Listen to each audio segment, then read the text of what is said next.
Where were we? We're talking about Bond. I think we had like SNL. 12 different things on the go. Yeah, that's the thing on our show, by the way. We're all over the map. Well, I guess I will. Well, I had a little bit about. I did want to talk a little. I don't know how to do it in time, but there was a little bit I want to talk about your boots early on.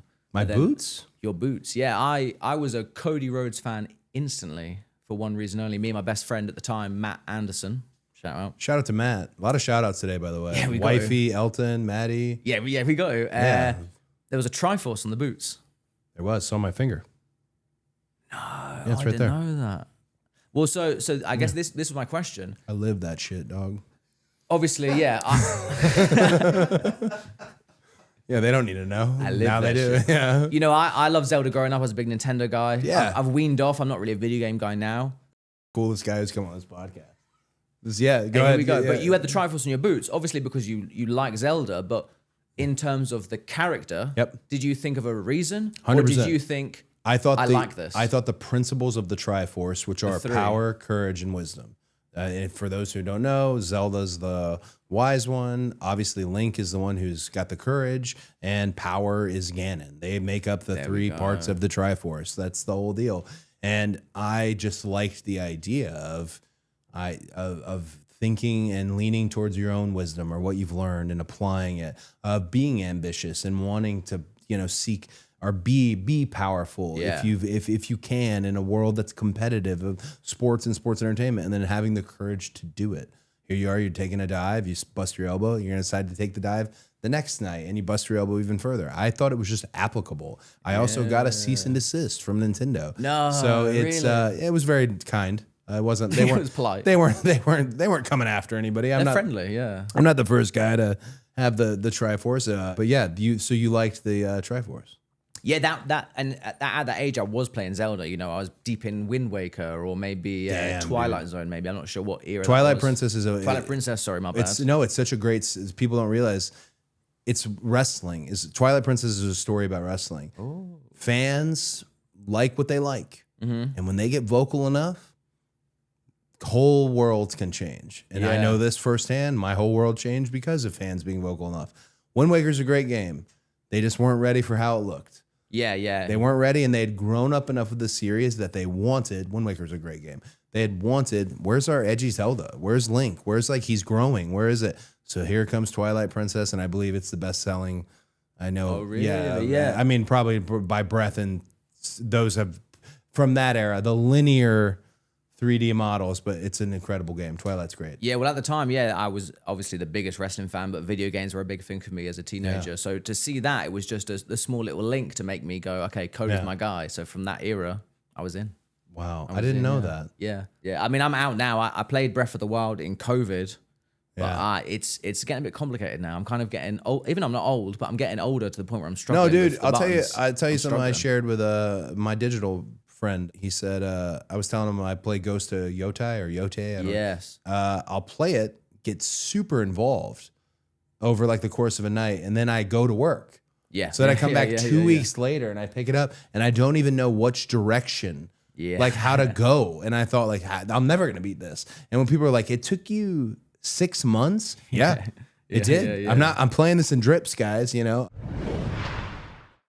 We like to play this game here on What Do You Want to Talk About, which, by the way, I'm going to go ahead and say it. The room can hold me to it.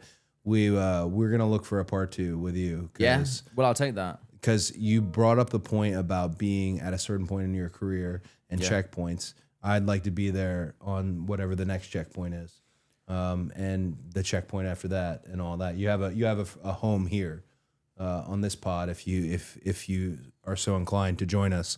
Anyways, we play this game here, making up myself, Wheatley American Vodka, who's provided this awesome mule and both of these runway models.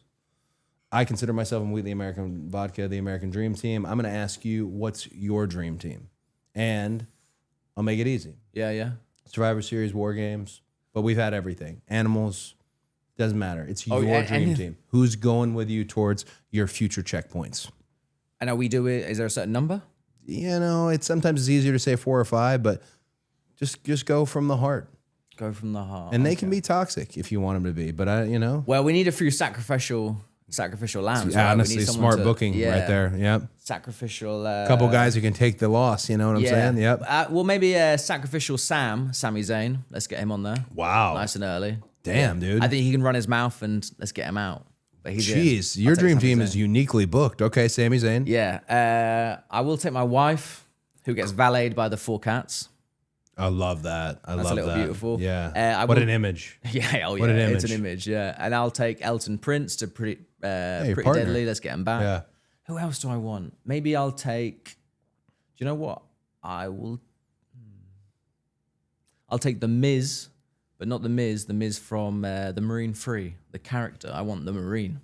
Do you know what the character's name was? I couldn't tell you his name. Let's look that up. Miz from the Marine 3. Yeah. Your wife, valeted by the cats, Sami Zayn. And your partner. Yeah, and maybe let's go. Oh, do you know? Actually, yeah. I grew up a massive. John Cena was my guy.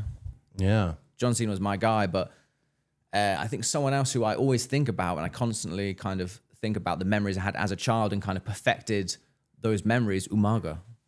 Oh wow. Yeah. Umaga, John Cena, Royal Rumble, my favorite. That's match. A great team. Yeah. So I'm getting Umaga on there. Yeah. So we've got Umaga, we've got Sami Zayn, we've got your partner, we've got your wife, we've got the cats, and Miz, but not the Miz. Sergeant Jake Carter. Sergeant Jake Carter. That's a great team. Yeah. But I want to ask you one question about Pretty Deadly. Yeah. I watched Pretty Deadly while I was injured because I was asked to do a little, side, hey, what do you see over here? And I watched. Was there a tag team that inspired what you guys were doing? Because what it gives, and sometimes on the surface, what it gives is almost insulting if you really think about it. But what it gave was very Midnight Express, very old school tag team meeting modern, as Arn Anderson would say, the high tech stuff. Yeah. What was there a team that inspired what you were doing? Yeah. Do you know what I think? So the big team that kind of started off was the Revival. They were the big one, and I'm a massive American Alpha fan. And great. The American Alpha NXT run, I think, is 10 out of 10. I think it's flawless. That's my favorite tag team. Apart from they're not my favorite tag team just because lengthwise they didn't get that longevity. Well, shout out to both those teams because you being so young, those teams had an impression on you. Yeah, Jason Jordan, incredible. Like they were firing as I was like starting wrestling as we were forming the team. So it was incredible. But yeah, the Revival got us to the Midnight and all those classic teams. So we very much had an old school approach and an old school feel that we wanted to capture. Yeah. So the Revival and American Alpha is about as modern as it goes, but we were going back. We were going back. What's old is new, and then put the new stuff in it, and then then it becomes its own thing. Exactly right. We were trying to capture that, and I like to think we did it. I still think there was so much more to do. Maybe one day we'll get there. Sure. But yeah, that was that.